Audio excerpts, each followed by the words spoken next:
Well, here we go to part three on this. I wanted to try to get it done in a two-parter, but it looks like it never works out that way for me because I won't shut up. In fact, in our last video, I seem to have been rushing it through the end of it, the last 10 minutes of it or so, and I left out about three things I could have added on and shouldn't. We just talked about how the amazing amount of brass that was created, or bronze was created, to make the Colossus of Rhodes, and how many tons that could have possibly been. And there's no real account for it. My father had a book of the seven wonders of the world when I was a kid, and all these people talking about it and stuff. And it was a stiff back book, some pretty decent. He got it from some Time Life crap or whatever off of it, but it was interesting. One of the ideas that they'd come up with is that they'd said in it that it was enough bronze to be the weapons of quite a few armies, and that's maybe where it had come from, that they didn't know where that amount of copper had come from for them to do such a frivolous type object that didn't seem to last too much time. Well, it would have lasted a whole lot longer if there wouldn't have been a direct earthquake right there causing the thing to tumble, and actually part of his body was left there for hundreds of years, and then people ended up buying it off. And as we talked about here, they had all these donkey loads that carried tons of it, or camel loads, and 110 donkey loads also carried 15 tons of tin into Anatolia, enough to produce some 200 or 300 tons of bronze. So you can go off an idea like that, but that doesn't come near the amount for him. What we're looking at here is the prow of an ancient ram that used to be on the front of a boat so it could ram and penetrate the others and bust open their hull and sink it. And it's worth hundreds and hundreds of pounds. I don't know, just glancing at it, I'm going to say it's 600 or 800 pounds of coppered bronze that's been put on here on the front of it. But you know, it would have been right up under the water line, and as soon as you get up below water, everything becomes a whole lot less. I remember being a kid playing with a weight set with a friend up the street that he had a weight set and he had that, and we were talking about that and how everything weighed less underwater, and stuff that we could barely pick up 150 pounds. We took and put it out there in the swimming pool and went underwater, grabbed a hold of the bar, and of course that holds you down, and we could sit there and pump iron with it and stuff. His mom came out and was pretty pissed off that he took his brand new weight set from Christmas and was putting it in the swimming pool. Well, that's for another story. For this is what I wanted to finish with and what I needed to finish with. Here's Minoan traders. A variety of culture groups were involved in the mining, shipping, and trading of copper. Among them were the Egyptians, the megalithic people of the western coast of Europe, the Atlanteans, and the Minoans. The Minoans had the reputation of controlling the copper trade in the eastern Mediterranean.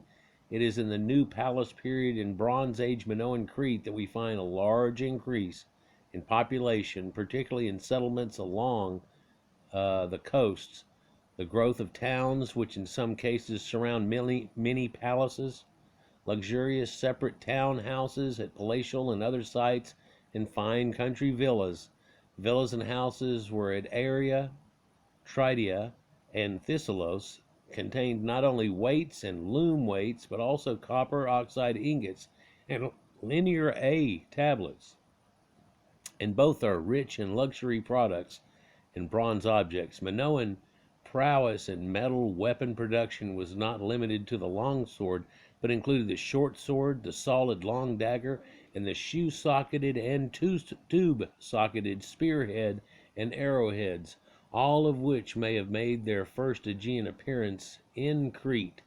Neopalatial Crete is extremely rich in bronze, but very poor in sources of copper and sources totally lacking in a source of tin.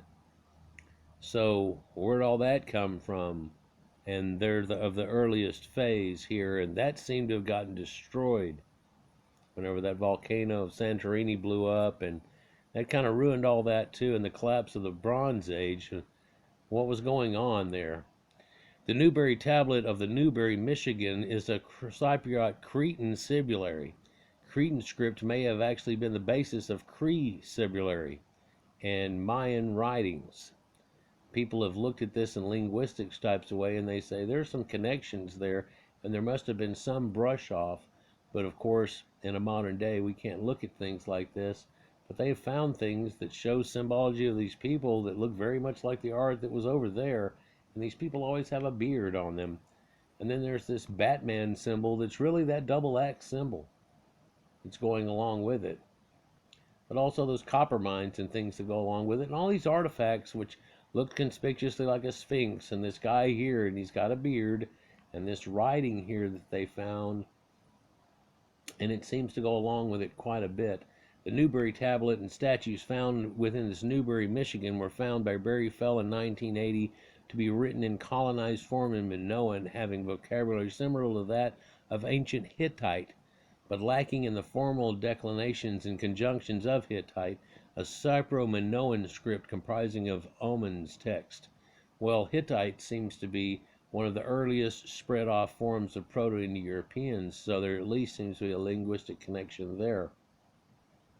Above right, Minoan pendants found in Ohio riverbed filled dirt by Jonas Byers in October, dated to glyphs to 1700 to 1500 BC from the ancient Americas, and below is the Gnosis capital of the Minoan copper traders here.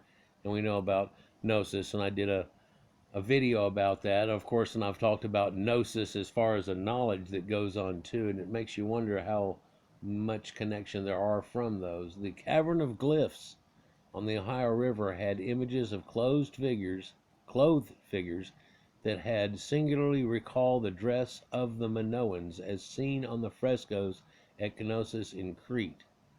A Minoan pot has been unearthed in Louisiana. The Olmecs laid mosaic tiles at La Venta for some reason upon asphalt, the same technique used in Crete.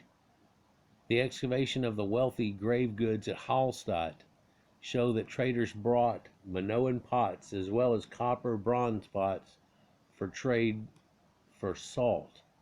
And so we're looking here at some of their collections here off of it, and you can see that things are made out of bronze, but look at that red glassware that's right there behind it. It appears that the ruling elite of Hallstatt culture were among the end customers of this Michigan copper, as well as the Egyptians, who appeared to have been shipping some at the time of this great catastrophe that sent this ship down. Whether it's attached to the catastrophe of Crete and itself going down and Santorini, or whether it's actually just attached to a storm of some form and making it go down, being laden with so many thousands of tons of cargo, it's amazing that ship was doing well, but they knew what the hell they were doing. And it's hard to believe that they would have gotten the copper all the way from Michigan in the Americas and taken it all the way through its trade routes and got to its final destination, and somehow at that final destination went down just short of ending their journey. So there's a lot of depictions of these ships. There's ones on those Easter Island statues that nobody knew actually had a depth to them and were actually a full body. When I was a kid, we had album covers and stuff that, sticks, pieces of 8 and things that went along with it. Real popular during that time, along with other symbology, but we thought they were only busts with the shoulders and chest. No, they're buried all the way up from their height, and that's quite amazing and different than what everybody was led to believe too. But I've done about 6 videos this last year on artifacts that seem to point towards Phoenicians, Minoans, and different people that had reached to the Americas.